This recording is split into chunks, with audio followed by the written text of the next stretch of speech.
representatives. How challenging has it been for you?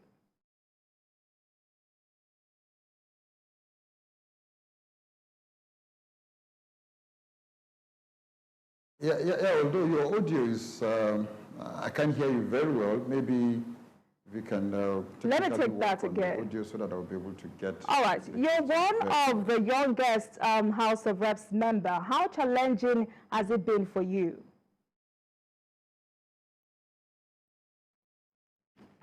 Yeah, well, one major thing would. First of all, there's what we call ranking. Even if you're young and you're a ranking member, you have the capacity to be able to do what is needed of you to do. Your age doesn't matter. But then, well, challenging, I would say there's much challenge. Number one, confidence that my constituents have been able to bestow on me to deliver, so I don't have any excuse, whether I'm young or old. At the same time, the importance of us being in the House, it's for us to network. So once you network and your colleagues be able to see that you are capable and you have the capacity to carry out the assignment, you'll be able to flow in doing all your activities. But most importantly, ranking is there. Most importantly, yes, you need to give respect to elders as you network. So it's just you like being in a small mini community, having 360 members from different areas, and in that community you still have elders that you need to respect. No doubt about that. So for a young man to be able to shake hands with elders, your hands must be clean. So that's what has been working for us. All right. Interestingly also, 2019 till date, you're also one of the members with highest numbers of bill in the House. What are the motivating factors for you? When I contested for my elections, one of the major issues is that we looked at issues that has been a challenge to my people, my constituents, within the state, in North Central and Nigeria entirely.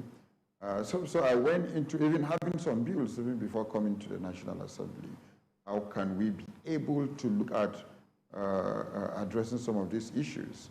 I even presented a citizens bill to my State House of Assembly, our group then, in terms of insecurity, to address the issue of the crisis within the killings in our state. So even before coming to the National Assembly, within the group, we sat down, drafted a bill, and presented a citizens bill to the State House of Assembly. Down a bill wasn't much of a change.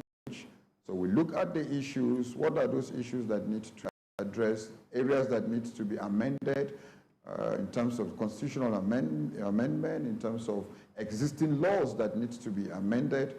So we hit the ball rolling to be able to address those issues. So that has helped a lot, our research even before coming into the National Assembly. All right, you know, looking at your mantra, which is equipping the next generation, and you say that this is not a mere slogan.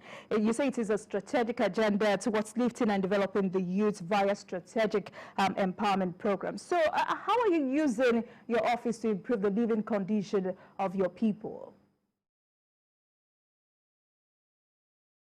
Yeah, well, equipping the next generation has been something that we have looked at young people around us, that we need to build to be able to see how they prepare for their own tomorrow, not using the slogan that the youths are leaders of tomorrow. Well, we said no, we need to change the narratives that we are leaders of today preparing for our tomorrow.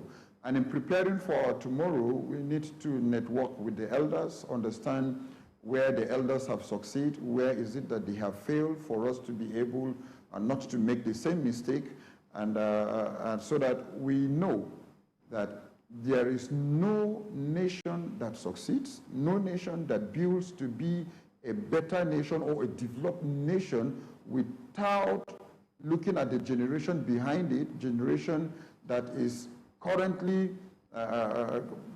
existing, and to prepare for the next generation. You look at the number of have become great minds in unionism, be it comrades in different areas. So if you don't start preparing them to take leadership, they might just understand the unionism into governance. And there is quite big difference between unionism and governance. So our mantra is to be able to see how we can harness these young, great minds to prepare them for leadership. Because my desire is that the next generation must be better than this generation. But first of all, we should be able to look at what is and are the mistakes that the past generations have made, so that we will not be able to do the same mistake. Ours is to build on what they have been able to do. And that's why I stand on equipping the next generation. And it has been working.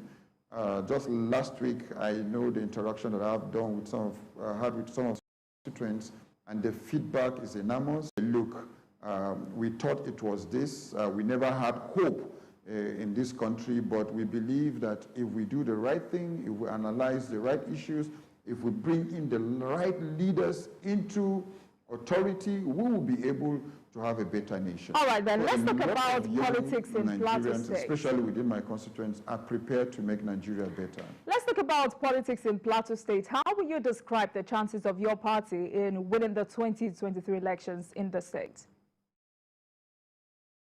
Yeah, absolutely great. Absolutely great. Plateau, it's ready for 2023. My party, the PDP, it's ready to take over leadership of the state in 2023. We know that Plateau, the PDP has been in power in Plateau since 1999, not until 2015. And when you check the GDP of Plateau from 2015 to now, you will be able to agree with me that Plateau became one of the most poorest states in the country from 2015 till now. It's not been partisan about it, but check the NBC statistics. It will show you that Plateau from 2015 has been among the poorest of the poor states in Nigeria. And Plateau people have tested the bad side of leadership, the bad side of having governance. So now they are ready, they have seen it, that 2023, it's time for PDP to come back into authority. And insecurity, we have faced the worst form of insecurity in the state from 2015 till now. In terms of policies, anti-people policies is what has really been disturbing us and giving us the bad signal. Economically, the state is down. You cannot really count today that you can bring out 20 or 30 people that can say that between 2015 and now, they are economically buoyant. And so these are issues that Plateau people have clearly seen. That, You're seeking re-election. The PDP will make a way in 2023. You're seeking re-election back to the House, but then with the APC controlling your state, do you really stand a chance? Yeah, I think if you had followed our rally that we started some days ago, of the people, you will see even the APC don't have capacity to be able to bring out to convince people to come for their rally, like what happened last week in my constituency. It shows you, maybe the question should go back to APC, that do they really have a chance in 2023, rather, because we know that the chances are clear for us. The people are there for us. We are with the people. So the PDP having a chance is very clear. For me, in Jos South, Jos East Federal Constituency, I want to sincerely appreciate my constituents for standing with me, for giving me the votes, assuring me of the votes they gave me in 2019. In 2019, I won my votes with 117,000. I won my elections with 117,000 votes.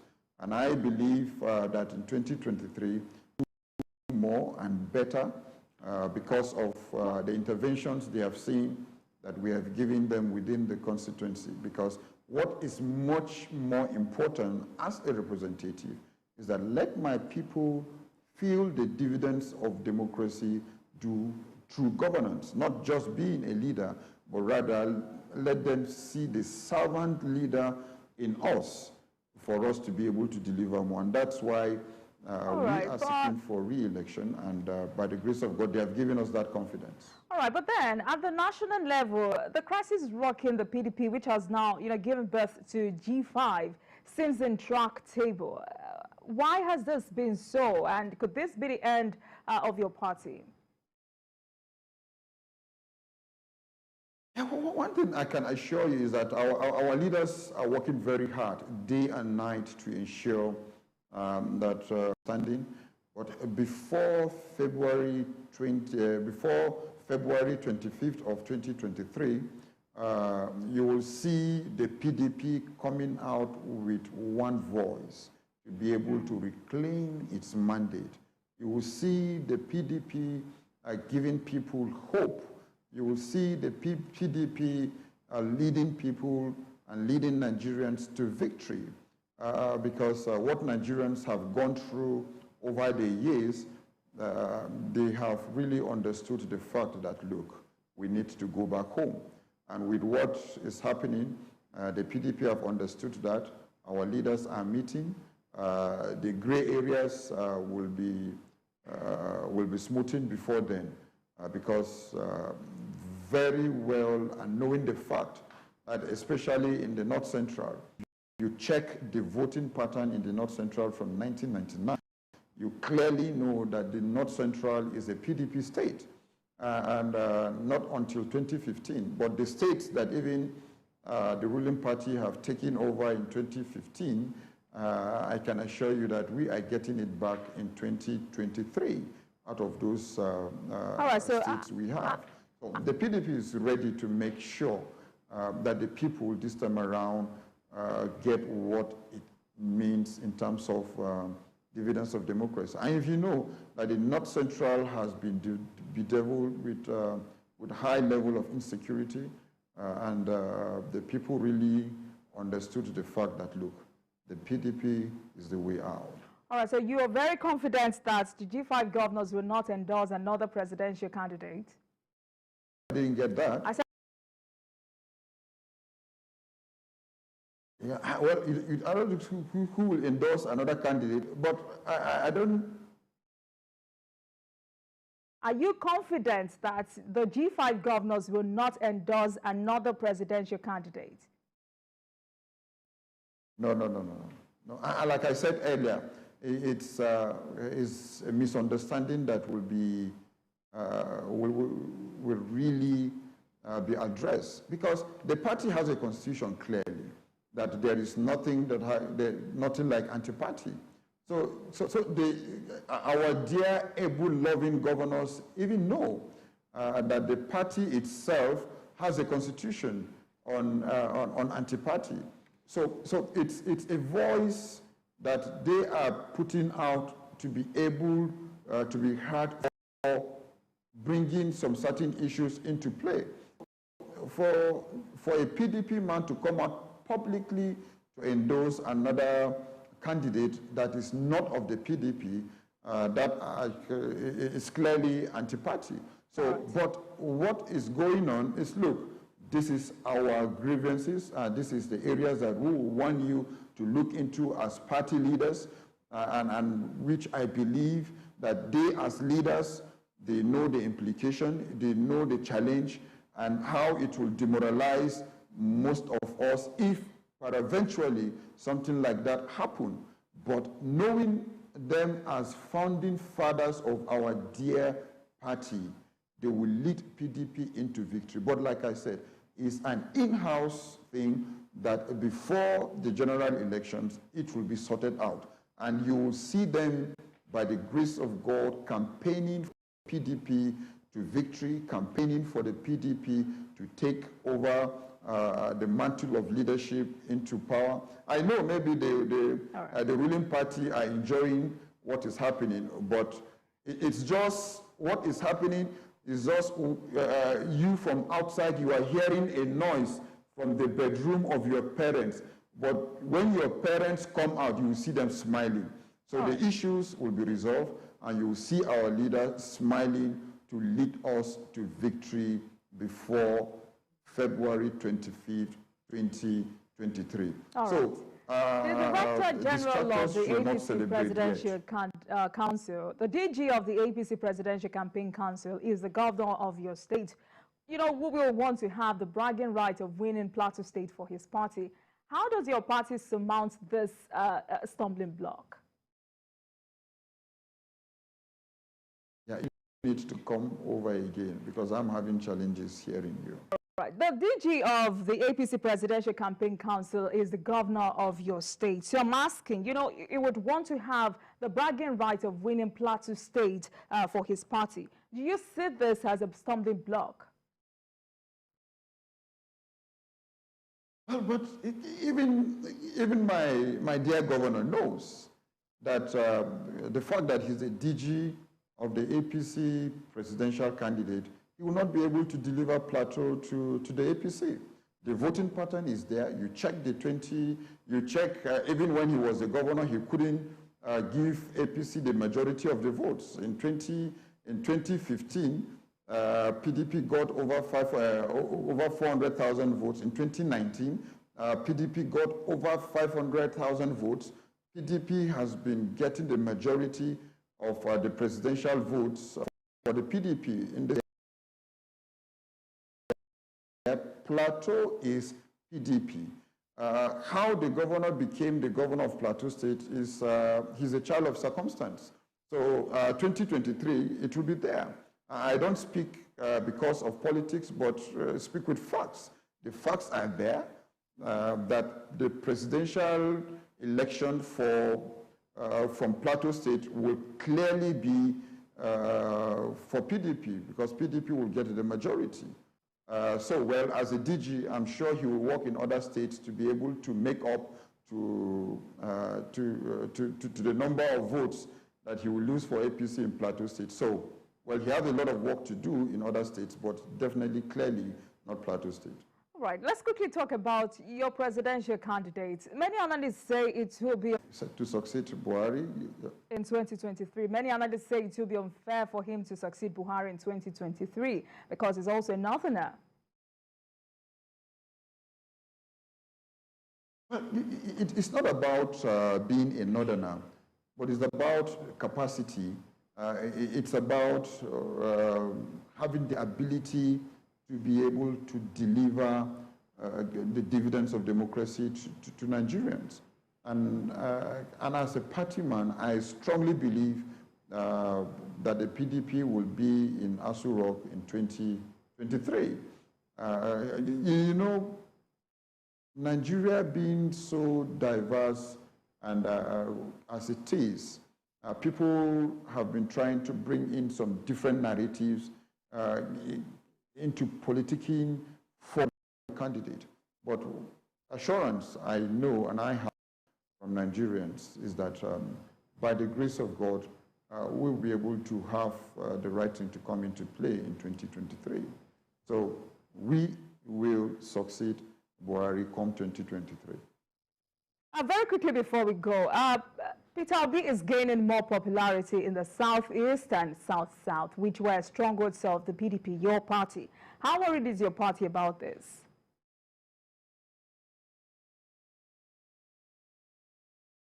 Well, like I still said earlier, PDP is still popular in the South. PDP still has the strength to be able to muzzle out, to campaign Yes, I know we have a lot of work to do because of as people are still discussing and looking for alternatives. We have been able to convince our people that, look, the alternative is still PDP. The alternative still stands that, look, we can be able to deliver to Nigerians that dividends of democracy that you are all yearning and looking at. Look at what PDP had been able to do from 1999 before 2015, and look at what is on ground from 2015 till now. So in the South-South, the Southeast, and so on and so forth, PDP will definitely get it right. Those are our states. Those are states that we have always controlled, and we're going to continue to control that in the presidential and for the presidential candidate of the PDP. All right, thank you very much for joining us on Politics Tonight. Honorable Member Datung Musa Bagos. We'll definitely bring you out of time. To Nigerians, we are ready to be able to make a difference. All right. Digging beyond the headlines, I am Olajumoke Olatunji. Good night. The following is a paid presentation by ShopX TV. Introducing the new Pregly Find the Time. We all have busy schedules, but hurried lifestyles means meals on the run, maybe even whole weeks with too much processed or fast foods. The amazing ShopX 14-in-1 digital pressure cooker cooks up to 90% faster than conventional appliances. And because it cooks so much faster, you're not just saving time, but saving money too. Cooking a whole chicken in the Pressure King Pro could use up to 6 times less electricity than the average oven, saving you time and cash. This delicious chicken pepper soup could take 1 hour in conventional cookware, but with the Pressure King Pro, you'll cook it in just 15 minutes. This mouth-watering